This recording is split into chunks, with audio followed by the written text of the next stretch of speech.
Hello friends, welcome back to the my new video guys and my YouTube channel guys. Today friend we are going to talk about how can we disable personal hotspot setting in our Tecno phone. Friends, you want to disable your phone personal hotspot setting, and friends you want to remove guys your hotspot icon on screen. So how can you remove it? Today friends I will show you, I will tell you guys.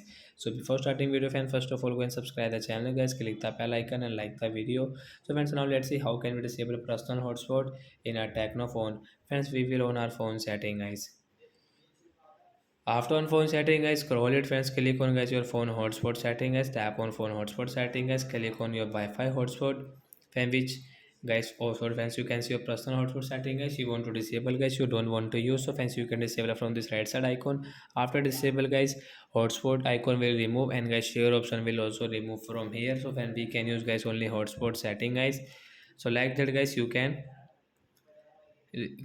disable personal hotspot setting in your Tecno phone device. So bye bye friends, thanks for watching the video.